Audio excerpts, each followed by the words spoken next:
This video is a really quick crash course in C2C, that's corner to corner crochet. If you've never done it before, this is how you jump into it. I am using chunky weight yarn and a 6mm hook. You can experiment with what size hook you'd like to use. I will say that when you're beginning, the thicker the yarn, the better. So we're just going to start with a slip knot.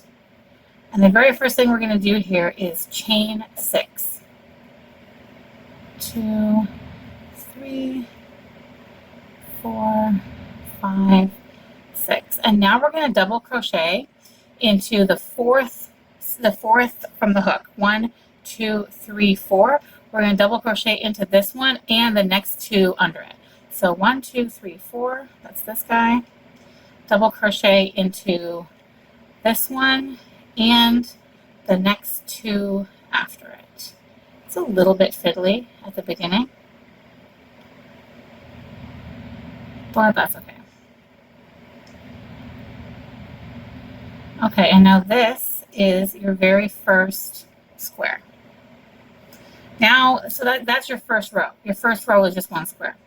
Your next row, every time you begin a row, you start it by chaining 6.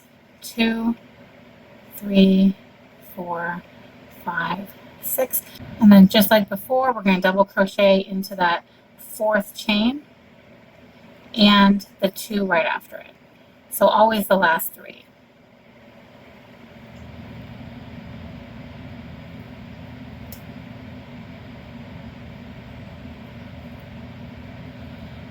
And now when the instructions say turn, and you've got this situation here, it might feel intuitive to link them together, but you want to actually turn it before you link them together so the tail stays at the end, and also so that you perform the same movement every time.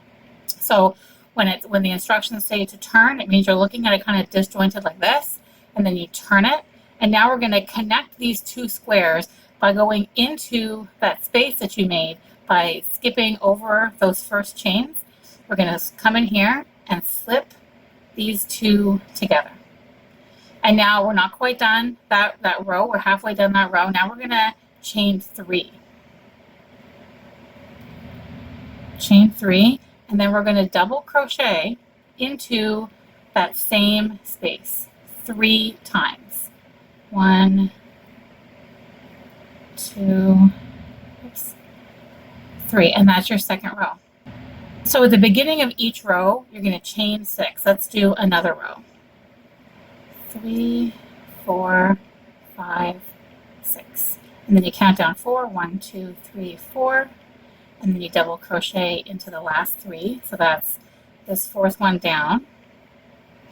And then the next 2 after it. Oops.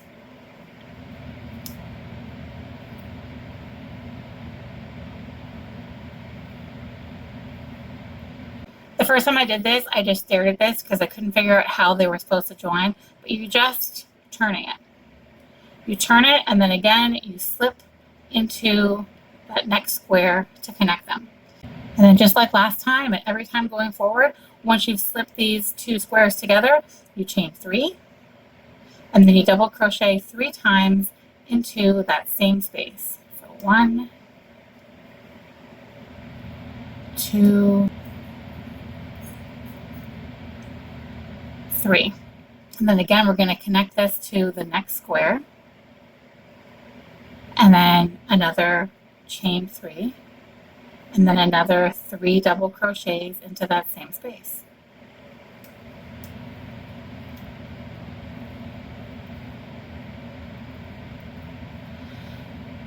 So if you were going to keep going, you would chain another 6 and then repeat exactly what we just did. But let's say we're going to end it here and cap this off and make it be a tiny square. Now we're going to turn the work.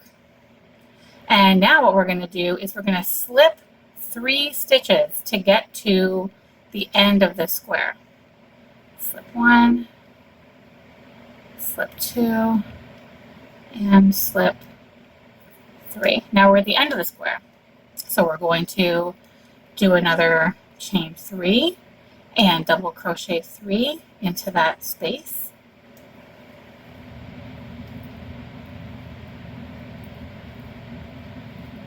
You can probably guess what comes next, but we're going to slip this to the square beside, and again, we're going to chain 3, and then we're going to, whoops, fell right off.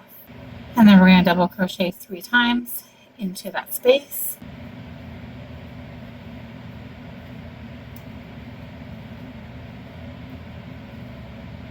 And then we're going to connect these together, these last 2.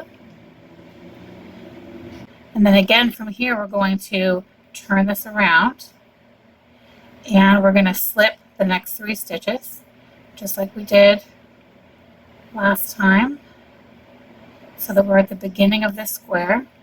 And we're going to do our very last one again with chain 3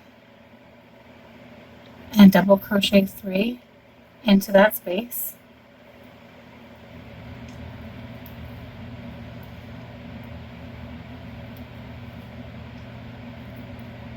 And then we link up these last 2 together.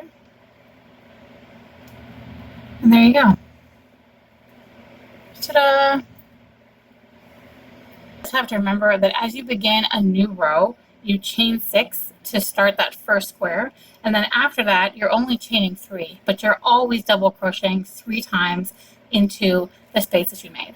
And then when you're ready to stop increasing, which I think is a better way to explain it than to say decreasing, because you're not really making anything smaller, you're just sort of not adding more, that's when you slip across the stitches instead of making 6 new ones. So instead of doing a chain 6, you just slip across 3 and then go into it as if you were in the middle of it by chaining 3 and making a new square. I hope this was helpful. I would love to find out what brought you to this video, what you're working on, what your first C2C project is.